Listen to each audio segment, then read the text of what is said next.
Yo tout le monde, aujourd'hui on se retrouve dans une nouvelle vidéo où je vais vous expliquer en 5 minutes le mode manuel photo.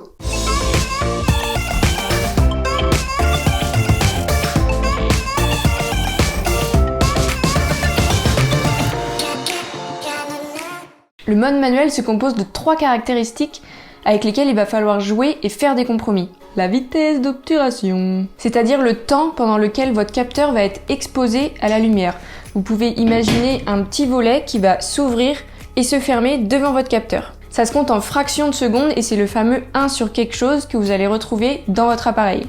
Plus ce temps va être long, plus la lumière va avoir le temps de s'imprégner sur le capteur. C'est-à-dire que tous les mouvements qui apparaissent dans le champ vont être imprimés sur le capteur, donc sur votre photo. Sur la photo ici par exemple, le temps est beaucoup plus court, donc le sujet a moins le temps de bouger, donc vous pouvez voir que la photo est beaucoup plus nette. Vous aurez compris que pour le sport, pour pas avoir ce flou de mouvement, on va utiliser une vitesse très élevée.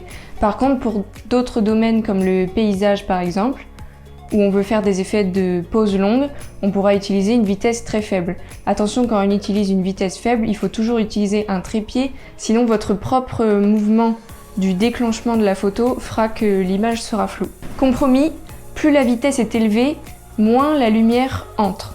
Donc dans un endroit sombre, ça va être compliqué d'avoir une vitesse très élevée si vous voulez quand même que votre photo soit lumineuse. Donc ça va être compliqué de photographier quelque chose qui bouge rapidement dans un endroit sombre.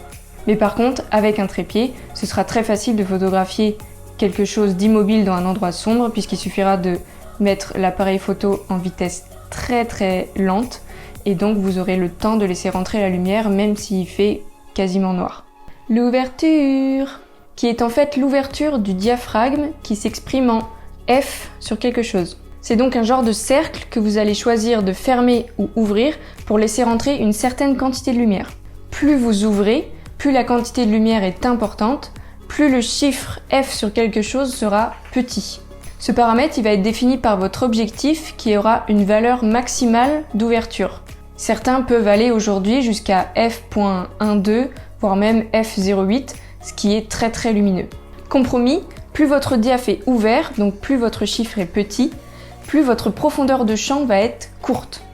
La profondeur de champ, c'est la plage de distance sur laquelle votre photo va être nette. Si votre profondeur de champ est courte, alors vous allez avoir beaucoup de flou et de bokeh en arrière-plan. Si votre diaph est fermé, alors cette profondeur de champ sera plus grande et donc vous aurez moins de flou en arrière-plan. Problème quand on photographie quelque chose qui bouge beaucoup, c'est que le sujet est amené à se déplacer énormément dans cette profondeur. Donc si votre profondeur de champ est très courte, ça va être très compliqué de faire l'autofocus ou même le focus manuel parce que votre sujet va sortir constamment de cette profondeur. La sensibilité du capteur s'exprime en ISO. C'est en fait la lumière plus ou moins artificielle qui va être ajoutée à votre capteur si vous n'avez pas assez de lumière en définissant les 2 paramètres précédents. Compromis, certes indispensable dans certaines situations pour avoir une photo bien exposée, ce paramètre n'est jamais à privilégier puisque c'est ce qui donne le fameux bruit sur la photo. Plus les ISO sont élevés, plus l'image est bruitée. Alors comment faire pour bien mixer tous ces éléments ensemble?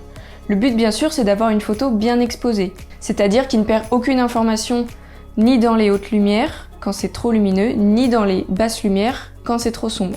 Déjà la première chose que je fais c'est que je regarde dans quelles conditions lumineuses je me trouve. Est-ce que je suis dehors? Est-ce que je suis en intérieur? Est-ce qu'il fait grand soleil? Est-ce que la pièce est bien éclairée ou pas? S'il fait sombre, je vais donc minimiser mes valeurs de diaph et de vitesse. Si c'est très lumineux, je vais au contraire maximiser ces valeurs. Ensuite, avec cette condition lumineuse en tête, je regarde quel est le sujet que je photographie. Est-ce que c'est quelque chose qui bouge un peu ou beaucoup ou est-ce que c'est immobile? Ça va me permettre de pouvoir régler ma vitesse. Si ça bouge un petit peu mais que c'est quand même maîtrisable, exemple un portrait, 1 centième de seconde fera que votre photo sera nette. Si ça bouge beaucoup, genre un animal ou une activité sportive, 1/2 centième c'est le strict minimum. Et enfin, si le sujet est immobile, alors si je suis à main levée, 1/80e sera le minimum pour pas avoir ce flot de bouger au moment du déclenchement.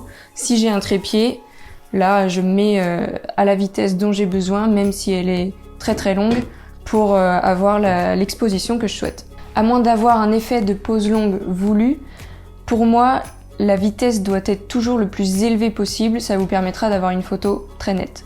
Ensuite, je règle mon diaph. Est-ce que je veux du flou en arrière-plan ou pas? Est-ce que mon sujet va être amené à se déplacer beaucoup dans ma profondeur de champ? Moi personnellement, j'adore le flou, je trouve que ça rajoute vraiment une dimension esthétique, donc je privilégie toujours un diaph ouvert, donc une valeur F très petite. Et enfin les ISO, j'ajuste en fonction des deux paramètres précédents ce dont j'ai besoin, et j'essaye toujours d'avoir une valeur en dessous de 1000, car sinon je trouve que l'image est vraiment dégradée. Vous l'aurez compris, la photographie en mode manuel, ce n'est qu'une histoire de compromis. Est-ce qu'on valorise la netteté, la luminosité, la qualité de l'image? Chaque situation a ses propres réglages et le mieux, c'est de s'entraîner. Ah oui, et une dernière petite astuce. Dans votre viseur, vous avez un petit indicateur qui va vous dire si votre photo est bien exposée ou non. Il vous suffit de réajuster vos réglages pour mettre la barre au milieu et en théorie, votre photo sera bien exposée. À vos boîtiers et déclenchez l'émotion!